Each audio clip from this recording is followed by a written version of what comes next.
I believe in the scientific method. I don't blow your mind or anything, but the scientific method is like if you cannot test the hypothesis, then you cannot reach a meaningful conclusion that it is true. We can dramatically improve our understanding of consciousness. I would be hard-pressed to say that we understand anything with complete accuracy, but can we dramatically improve our understanding of consciousness? I believe the answer is yes.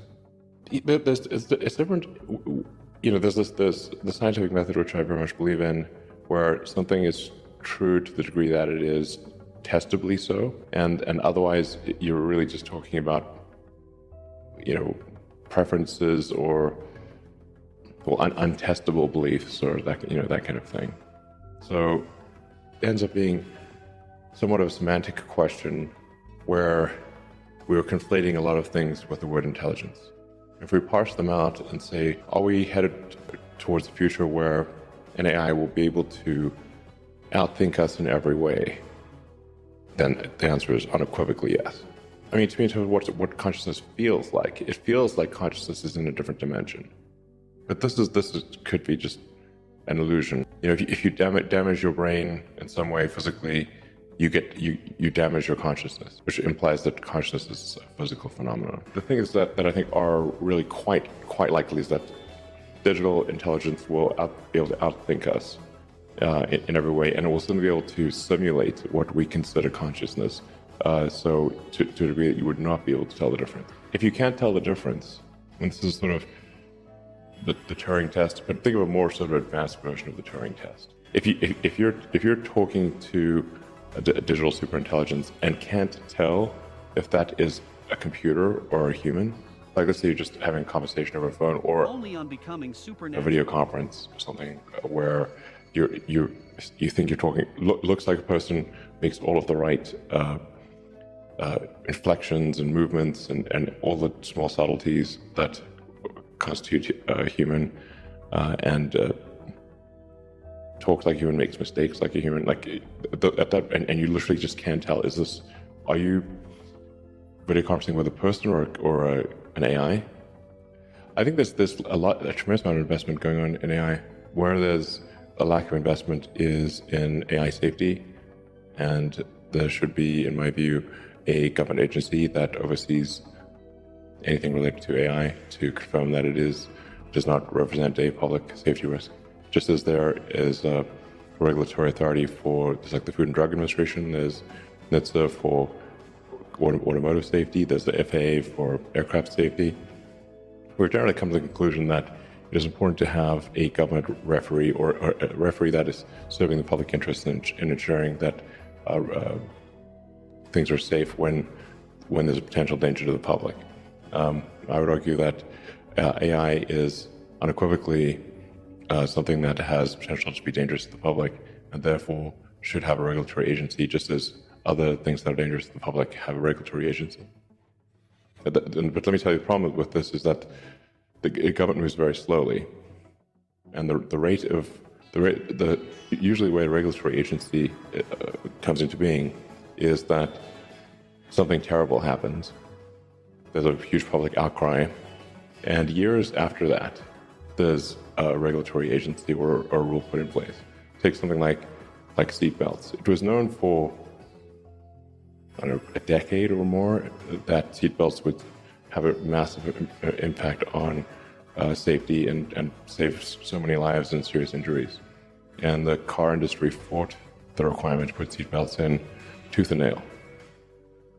That's crazy. Yeah. And I don't know, hundreds of thousands of people probably died because of that. And they said people wouldn't buy cars if they had seatbelts, which is obviously absurd. Or look at the tobacco industry and how long they fought anything about smoking.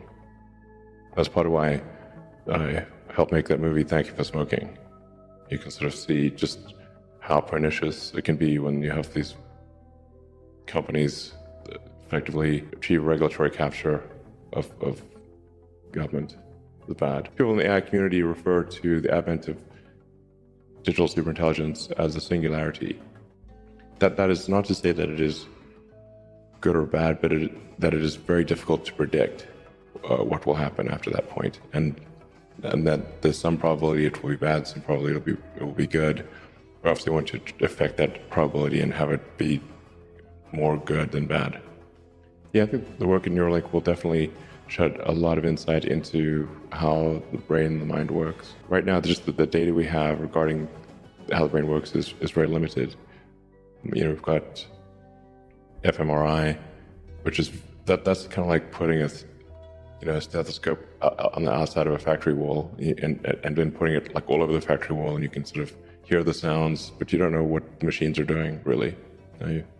It's hard. You can infer a few things, but it's very broad brushstroke. Only on becoming super. In order to really know what's going on in the brain, you have to have high precision sensors, and then you want to have stimulus and response. Like if you trigger a neuron, how do you feel? What do you see? How does it change your perception of the world?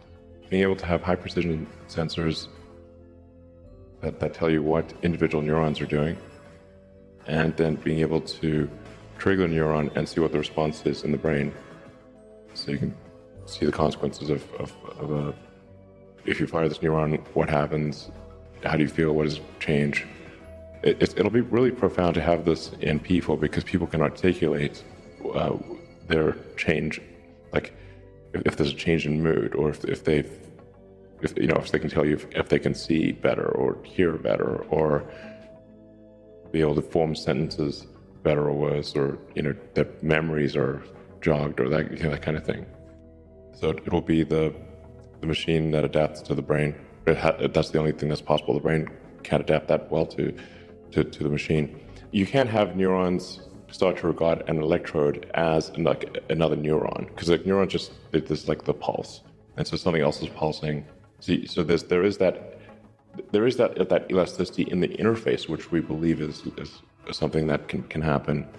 But the vast majority of the malleability will have to be on the machine side. There will be some adjustment to the brain, because there's going to be something reading and simulating the brain, and so it will adjust to that thing. But the vast majority of the adjustment will be on the machine side. It has to be that, otherwise it will not work. Ultimately, we currently operate on two layers. We have sort of a limbic, like prime primitive brain layer, which is where all of our kind of impulses are coming from. It's sort of like we've got like a monkey brain with a computer stuck on it. That's the human brain. And a lot of our impulses and everything are driven by the monkey brain. And the computer, the cortex, is constantly trying to make the monkey brain happy. It's not the cortex that's steering the monkey brain, it's the monkey brain steering the cortex. The cortex is like what we call like human intelligence. It's just like that's like the advanced computer relative to other creatures. Other creatures do not have either. Really, they don't have the computer, or they have a very weak computer relative to humans. But it's like it sort of seems like surely the really smart thing should control the dumb thing, but actually the dumb thing controls the smart thing, and that AI is basically neural net. So it's like digital neural net will interface with biological neural net and hopefully bring us along for the ride, But the vast majority of our intelligence will be digital.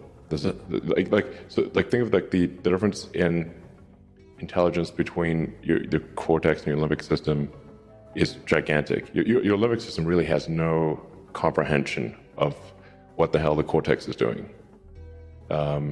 It's just literally hungry, or tired, or angry, or only on becoming supernatural, sexy, or something, and then that communicates that impulse to the cortex and tells the cortex to go satisfy that. So then a great deal of a massive amount of thinking, like truly stupendous amount of thinking, has gone into sex without purpose, without procreation. Which is actually quite a silly action in the absence of procreation. It's a bit silly. But I mean, this is a lot of computation has gone into how can I do more of that with procreation not even being a factor. This is, I think, a very important area of research by NSFW.